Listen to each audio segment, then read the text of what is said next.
Hello.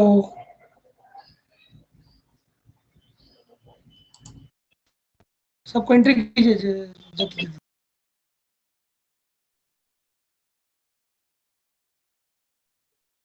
Please you can start your presentation. Hello. Yes, yes. I'll just wait for a few more people to join in.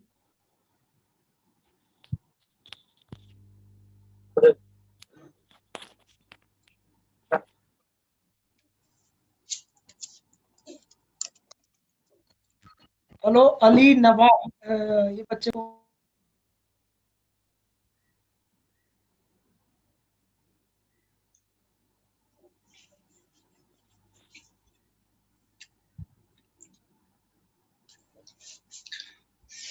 Hello Swapni ji, can hear me? Yes, yes, I can hear you. Yeah. Please please present start presentation. Sorry for inconvenience.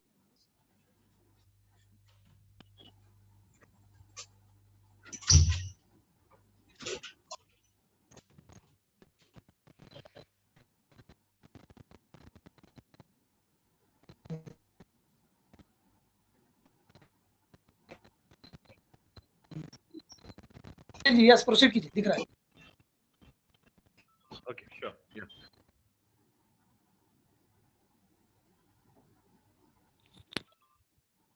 Okay. Yes please proceed. Yeah, sure. So, I'll just rewind for this slide. Particular lot of evidences of different planets as of now.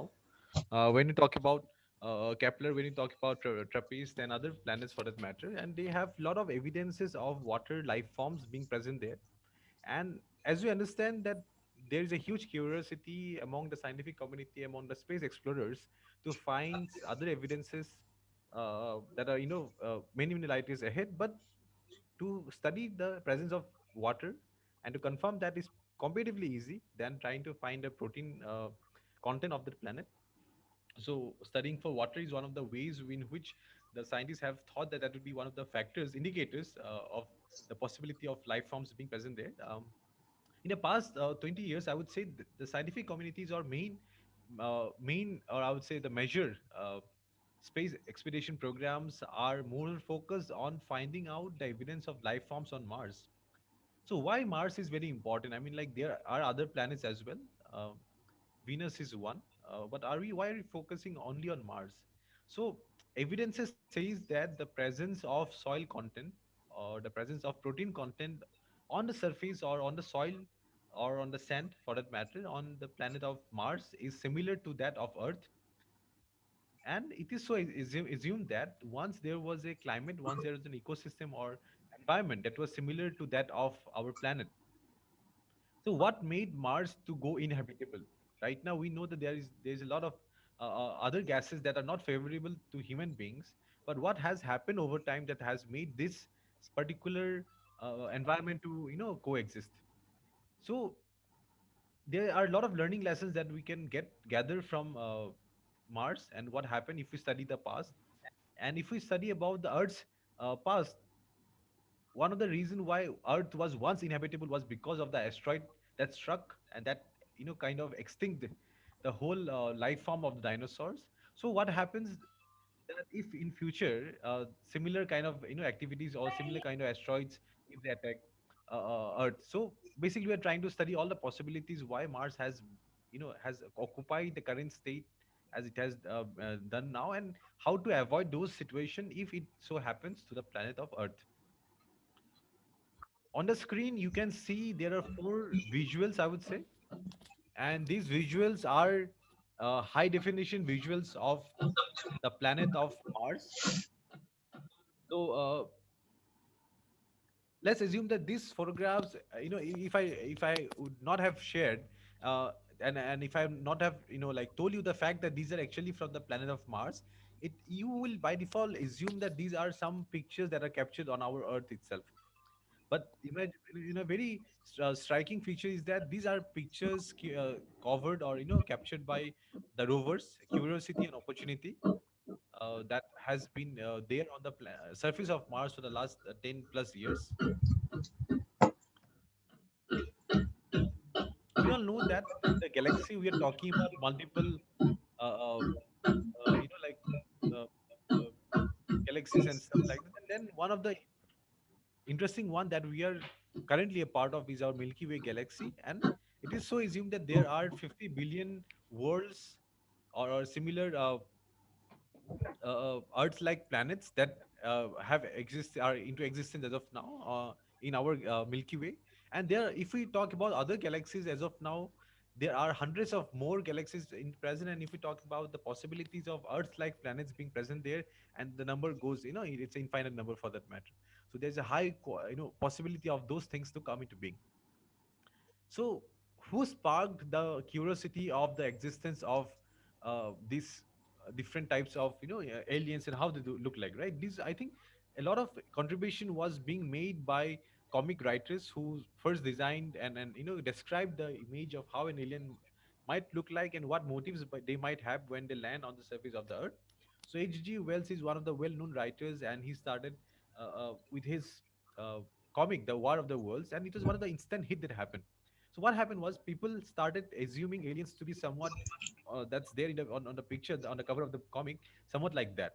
But over time, there are different evidences have come forward from different space hunters, I would say, and they have given and claimed that the aliens are a bit different on this, like length and the height and everything. And it's so assumed that the popular theory goes that their head looks like somewhat like an egg, and their height goes from around 8 feet to 10 feet in height. So that's one of the popular stories that goes by.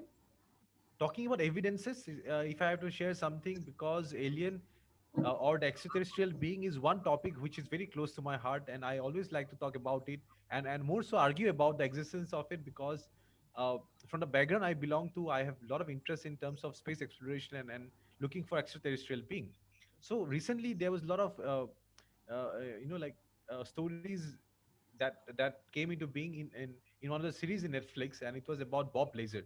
So it is so believed that Bob Lazar is one of the scientists that worked in the alien technology department that is in the Area 51. Now, Area 51 is one of the interesting topic. I think most of the participants who are viewing this particular slide or this presentation would definitely know that there is a particular place, very famous place, I would say, Area 51, where people always debate what actually happens inside it, right? So it is so say believe that there are some say it's an alien research center, some say it's a nuclear testing center. But my argument is there are many other testing centers where it's visible from Google Earth if you see them. But Area 51 is one place you cannot view it from Google Earth. You cannot fly above it. You cannot fly your drone above it. It's totally restricted from all the types of communication, photographs, and everything that is present as of today. Bob Lazar claimed that he was working in the space technology division, where he discovered a lot of alien fighter flights and UFOs, and as the popular name goes. But people did not believe him because the government did not support his claims and all. So what he did was underwent a lie detector test, and once he went under a lie detector test, it was so believed that whatever he claimed to be true is actually true, and that gave a lot of relief to a lot of people who have given the evidence of viewing UFOs, and the media people and other people of the scientific community neglected that fact. Uh, on the screen, you can see there are four photographs or images for that matter. So now my question to all of you would be, if you can just put it in the chat box, that from the first these among these four photographs, which photograph or which photographs are real and which photographs are imaginary or are made from computer simulation. So the first left hand side leftmost photograph is about a greeny creature that you can see. Then in middle you can see there is this fish looking structure. Then on the right top hand side you can see there is this coral like structure, and then below you can see this jellyfish like structure. So my question to all of you would be, which one of these picture is not real? So I got one comment, one chat was from okay, so all are real organisms, all are real. Okay, can I have some more observation that do you think all these are real? Top right looks rendered. Okay, great. So what more observations do you have? I got three. I'm waiting for a few more. Then I can tell or share the fact which one is fake and which one is real, or which ones are real or which ones are fake.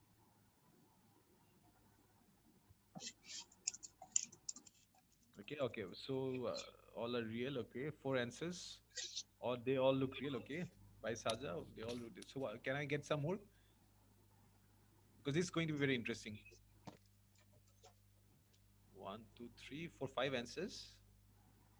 Okay, looks real to me. World is strange. Yes, I definitely agree to that. World is very strange, and I think towards the end we can have a small discussion about what your opinions are, uh, what your opinions are on aliens and what you think about it. Okay, so at the end, I think all of you should come to, and I mean, like, I will request all of you to show your wonderful faces so that we can have a live discussion about it. Okay, so one more answer came that the one to the left seems fake to me. Okay, great.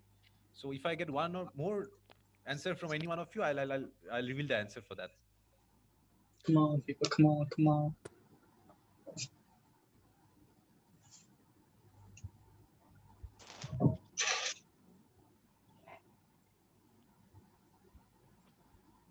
Okay, so I think they are all real. Okay, so the one that is fake is basically the top right one. So one of you have mentioned that it looks like a rendered photograph. Yeah, that is true. The green one is actually a coral reef See, sea creature, I would say. Then there are fish and there is this crown jellyfish. But the top right one that is actually rendered, that is not a real organism, but somewhat like this. Other coral reefs do exist, but I selected this one because yeah, this is not the real one. Uh, I think for all of you who want to have your own startup, I think all of you will definitely know these three wonderful people. Elon Musk to start with, Tesla, we know about his company. Boring is one of his companies. SpaceX, another company that he has. Solar Tiles, Solar City, Gigafactory are they're his companies. So SpaceX, one of the ambitious mission that he has carrying, for the last 25 years would be to colonize Mars. So he basically wants to colonize Mars, send a settlement to Mars by 2030. We do not know how much of that will be possible because it takes a long time to reach Mars. So it takes around 7 months to reach Mars if it's made by a small probe. If you're planning to send human beings to Mars, it will take around 8 months to reach the orbital, space of Mars. Virgin Galactic by Richard Branson is another company that is planning to start space tourism. It's going to be a very costly affair, but you can expect to go for a round around the planet of Earth and come back. And his company is offering that service very soon. Is going to be in the market. Blue Origin by Jeff Bezos, the founder of Amazon. We are all in the e-commerce segment as of now. We all purchase the stuff from online. So Jeff Bezos is one of the individual who has contributed immensely to that. And Blue Origin is one company which does not highlight most of the activities on a public domain, but they have achieved a huge amount of success, and I would say that is at par with SpaceX. So these two are very good rivals right now. And Jeff Bezos want to colonize a particular place in the space and not any planet. So he is not planning to occupy or start any colony in any of the planets, but he's planning to have a very good spacecraft that will have around 100,000 people at a time, and then the whole colonization will start in the space. It will be a floating city for that matter. uh, a little about me. I have worked in a lot of different segments of NASA and different space organizations for that matter, starting from working the spacecraft and designing rovers and other areas, and a lot of interest goes in exploring aliens also as of time. That is also one of the things. And then for the innovation sector also, I've received few awards that are related to the specially gifted people. Um, when you talk about space, right, this has already always excited me, even though space is one area where you need not be involved as a profession. You may yourself involved as a you can have a hobby in exploring space. You can have an interest in learning about how the space looks like, right? So we do not know what lies ahead, but one thing is for sure, that if we have to understand where the human civilization lays in front of us, we have to look up. We have to read the constellation. We have to read the history from where it's began, and with the technology and it at hand, with very technological advanced missions right now, the Voyager 1 and 2, with Hubble telescope coming up, with International Space Station coming up, there's a lot of prospects that lies ahead of us. And I think it's very doable, because if personally I come from a lower middle class family, and then I started my studies in electronics. Then I went for different management courses. Then I did diploma courses, other certified courses in psychology, and then again I went for space work and other stuff. So I had a multiple genre experience over time, but still alien or extraterrestrial being or human civilization, what lies ahead, has always been an interesting topic. And with that, I think I'll just end my presentation. But I would like to get some questions from your end in the chat box if you have any. So, because we all are very much excited about aliens, and I think most of you might have a lot of questions in that matter. So, if you have anything, you can put in the chat box. And besides that, that's all from my end. Thank you so much for listening. Yes. Thank you, Swapnil ji. Thank you so much. Laila ma'am, can you hear me? Yes, thank you. Thank you so much, Subhanil sir. Yes, I agree with you because the capacity to learn is a gift. The ability to learn is a skill. The willingness to learn is a choice because you have already proved and you have already made the children to be energetic about the space exploration program. Thank you so much, Subhanil sir. Now, I would like to request our founder, Ravi Shankar sir, to play some videos related to Pradham satellite and PSLVs. Ravi Shankar sir, please. Yeah, thank you. Thank you so much, ma'am. And dear student, as you all can see on the screen, you have a PSLV rocket, and that is the what India is having rockets. We had a first rocket name called SLV, we had a second rocket name called PSLV, and we have a third rocket name called GSLV. SLV was earlier used to launch the small satellite made by Indian scientists, but later on our technology improved and we launched this, made this PSLV rocket. So the PSLV was the satellite which was used to launch Pratham from Sriharikota, Andhra Pradesh. PSLV is having 4 stages. As you can see in the video how the stages will get separated. At the bottom you can see on the screen, this part is the booster part, and you have another 3 part is connected here. At the top of this one, this is the nose of the rocket. So whenever there is a satellite, it will be kept over here, and you see how it will ignite and how it will go. And this is where the rocket PSLV is kept. That is called launch pad. So in India, the launch pad is in Andhra Pradesh, Sriharikota. So just watch this animation, you will come to know lot more things about PSLV.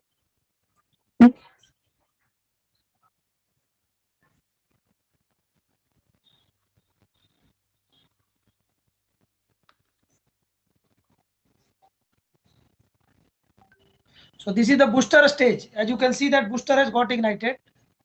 Now it is getting lifted off.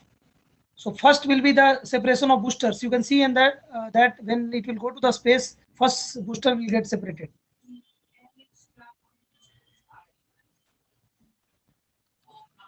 See, the booster will get separated.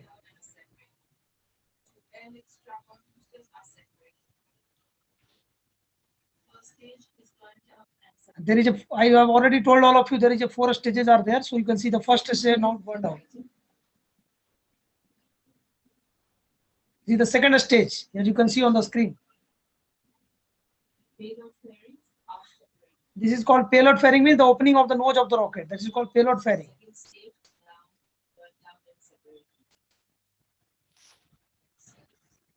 Now see, dear student, this is the main satellite and these are the microsatellites. Here microsatellites are there. Fourth stage means the last stage of the PSLV rocket. That is called fourth stage.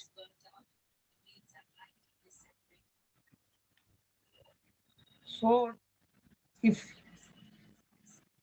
any one of you are interested to build this type of rocket, we will definitely guide you. We cannot exactly make the rocket like PSLV, but definitely we will be helping the student of Maldives to build their sounding rocket. So if you are interested, you can make a group of children and we can definitely guide them. And this is the Pratham, which was made by a team member of IDBIM Foundation. This is the Pratham satellite. It is a very big satellite. It cost in Indian currency 1.1 crore 40 lakhs rupees. And it will count the number of electron in the ionosphere. Atmosphere has got many layers. So one is called ionosphere. So it will count the number of electron in the ionosphere. Children, I just want to go in more detail, little detail more. You can see the golden foil. This seat is, you can see on the satellite, right? Why it is so? Because there are electronic instruments are kept inside the satellite, and if this this protective layer is not there, this instrument will get damaged. So that's why we are keeping this golden foil color. And you can see that these are the rods. This is not the rod, actually this is antenna to get the signals. So you can see that how it is going to get launched. And Before launching any satellites, we are counting 10, 9, 8, 7, like a reverse counting will be done. Yeah.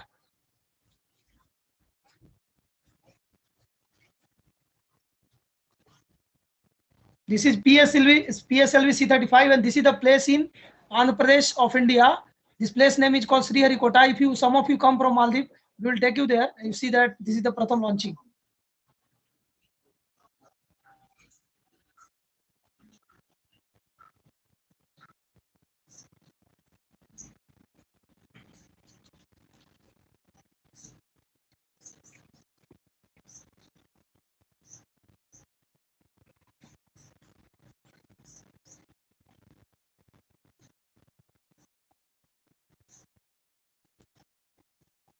He is the person who will announce the satellite got separated or not. So he in person who will announce the satellite has got separated from the nose of the rocket. Means when satellite will come out, before that the opening of nose will be there.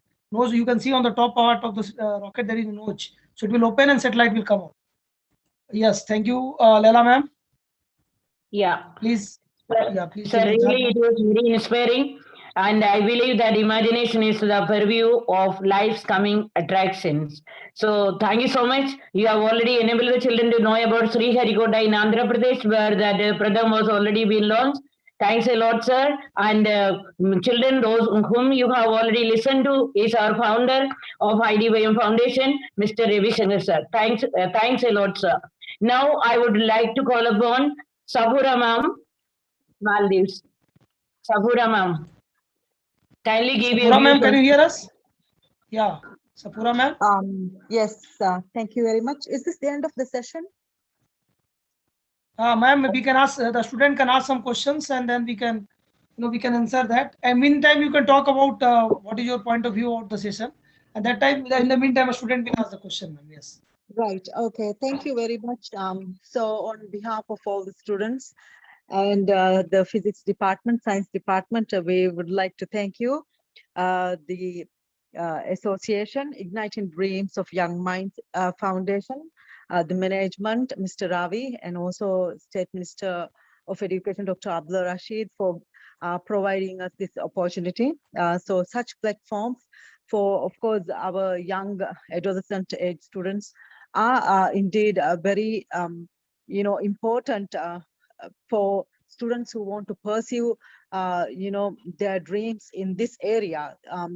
So how do you go about it? I think it will be one of the main questions from our student side.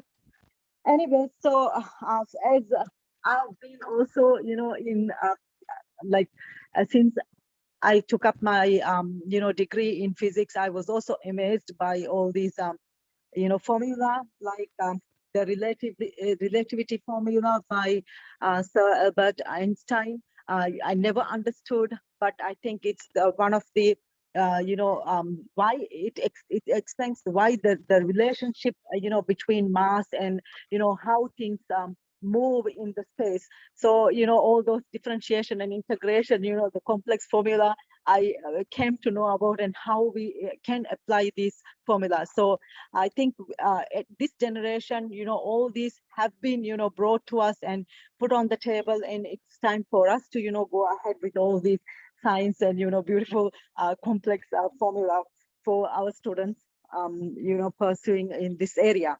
So yes, thank you very much for your efforts, and have a lovely day. Yeah, thank you. Thank you, ma'am. And today your student were addressed by one of the great scientists of India, and as well as he has worked for NASA. A person who received 2 times President Award for his work. So, and also I request you from your side, if some students are willing to make femto satellite. Femto satellite is a very small satellite. It can be made by a student. So you can make a group of children's, 2-3 children's groups, and definitely will guide them to build their own femto satellite. So it will be very good for Maldives, country Maldives, to have some achievement, and your school will be the first in that. And Swapnil ji will even guide you in making the rovers. NASA rover challenge is another very big challenge, and if Maldives student will participate in that, it will really help them to get lot more exposure. So these are the things we have with us. Lot more things are there, drone technology and all. So we are looking forward to collaborate with your school and do some nice projects. Yeah. Leela ma'am. Yes, sir. That was really impressive and very effective, sir. And at last, not the least, I would like to thank Sabura ma'am and the very disciplined children, those who have already attended today this space exploration program. And my heartfelt thanks goes to Dr. Abdullah Rashid for organizing and allowing the school to organize this particular program. And my words are failing to express my gratitude to Sobnanil sir from NASA, who has already installed and inspired the students in the best possible manner. I would like to thank our founder Devi Shankar sir for inspiring the children. Thanks a lot and have a good day ahead.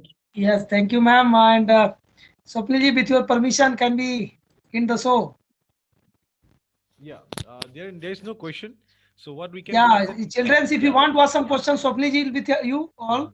It's a great Yeah, so opportunity or for you else- all. You are interacting with a person who has done lots and lots of things. You can ask him just what you have done. That can be the simplest question you can ask him. And he can answer you that also. He's a very simple person. You can ask him that question, how you have got that president award and all. You can ask this type of question also. If you are not getting some technical questions. Yeah, how do you ensure that? I have a question. Yeah, please, please, please, please, please. So as like, I'm sorry if I pronounce your name wrong. Swapnarni sir has mentioned that like these big companies, like these big people like Elon Musk and like those people are trying to shift the civilization from Earth to Mars. Like Yeah. before I ask this question, I would like to mention like we all know that energy can't be created or destroyed. And my question is like in Earth, we have like a little, I'm not sure, like Earth, the distance between Earth and Mars is like very long.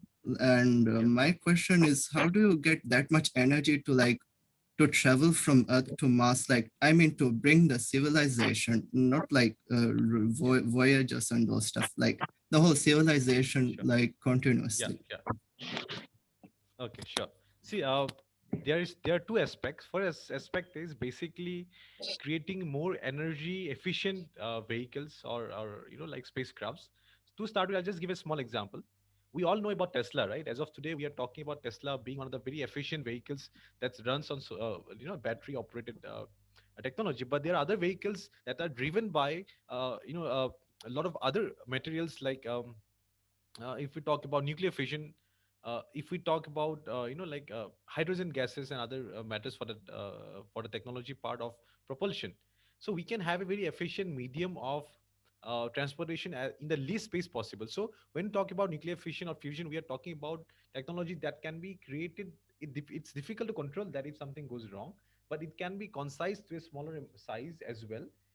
Second point is when you talk about any space expedition program, and when we are talking about a civilization that we are trying to send, it cannot be in one go. We are talking about, now let's assume that for one of the very realistic plan by government of UAE, by 2117, that is 100 years down the line. So they are planning to send 600,000 people by 2117. That means they will start the journey of sending their first group of human being in the next 2 decades. And the first step from UAE has already been taken, because last week their space probe that is named as Hope has already been sent to the orbit of Mars. So the question to answer your question in a very short manner, the journey has to be multiple. It cannot be in one go. There has to be monthly, like teams that has to be sent there over time, maybe like families, maybe colonies, or I don't know how they're going to select the people for the space exploration program in Mars. But it has to be multiple journey. It's going to take around 3-4 decades to complete a settlement of 100,000 people. So that would be an estimate, like 40 years for 100,000 people to be shifted from one location to another. Yeah. And the second question, which I could understand, was could you inform us about possible job opportunities in the space? I worked in NASA, and when I worked, or when I have, like right now, I have a lot of friends in other space industries. What thing I understood was that in space technology organization, there is a lot of dominance by technologically sound or technically sound people. But it does not mean that you have to have a strict degree in space technology, because there is nothing called space technology as such. Either it's electronics, either it's mechanical. Even doctors have a good, there is a good number of doctors, MBA graduates, and other different kind of varieties of people that are working in all these space industries. Because a space industry or any organization that relates to space has to have people from all the expertise that can ensure the survival of a future civilization, and that has to be done by a diversified group of people. So if you look into the space industry, especially let's talk about NASA, you'll find people from all the varieties, but they are the best in the field. Even I've seen a lot of artists working in NASA, a lot of creative people working there, but they did not take any technical line, but they had a mindset of space. They are brave enough, they know the stuff, but their technical background or the area of expertise is slightly different. Okay, one more question I could see. Sir, I heard about terraforming of planets like Mars for human inhibition. Is it realistically possible? Uh, See, theoretically it's possible, but still, till the time we are actually able to study the soil of Mars, we will not be able to tell if terraforming would be possible or not. But technically, it's possible. Like in theories, it's done. Yeah. One more question I could see was, what would it take for a colony to be self-sufficient on a different planet? See, if we talk about the basic needs of human being, right? It's food, clothing, and shelter. Now, clothing and shelter is something that can be any country or any planet for that matter. If we can create a surface, or if we can create a closed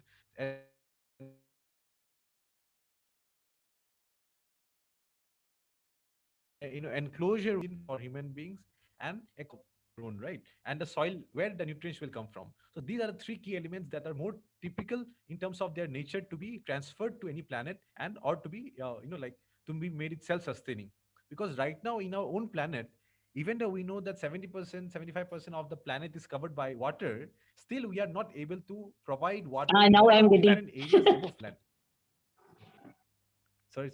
Hello. Yeah.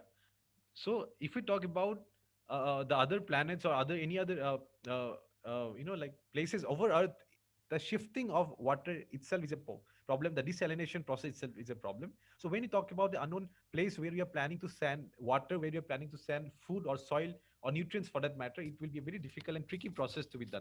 So for it to be self-sustaining, we have to have a continuous supply system has to be put in place for the whole life form to survive on any other planet for the time being. Yeah. So any other question from your end? You can just put in the chat box. There's no other question I can see. Any more questions, sir? I think there are no questions, but what I can do is that all of you, if you have questions, how interesting is physics? Okay, from Nahil. See, physics, why is it interesting? Because I think it is one of the intermediate department, I would say. When you talk about biology, when you talk about chemistry, if you if you multiply chemistry by 100,000 times, then you get physics. Whatever things are applicable at a chemical level or biology level are also applied at physical level. So if you can break down or reverse engineer any physical properties or elements or phenomena that are happening at a larger scale over in the space, you can reverse engineer and try to find out how that can affect things at the nano level. So that's the reason why physics is interesting. And I would say from a personal point of view, physics is a bit more easier than chemistry because chemistry has a lot of factors that you have to keep in mind, and you cannot make mistakes at a chemical level. But at physical level, you might go things here and there, but you can still get the result. So it's a bit safe on physics. But we have seen a lot of physicists who are also, or astrophysicists we have seen in the past, who are also good philosophers. So from a personal journey, and I like physics because I have seen a lot of my role models from the physical department, and they are also good illusionists who have kind of landscaped the whole universe for us in a lot of books. One of the important book I can recommend all of you to read is The Theory of Everything, but by Stephen Hawking. And that's it from my side. Yeah. Thank you so much, sir. Swapnali, sir. You are really very humbly inspiring, and thanks a lot for clearing and clarifying the doubts of the children. And it is really very happy, delighted to see you are clarifying your doubts. All the best to children, and thanks a lot for Maldives, especially Sabhurama, who has already organized this space exploration program. On behalf of IDVM Foundation, this is Managing Director Laila Jacob signing off. Thanks a lot.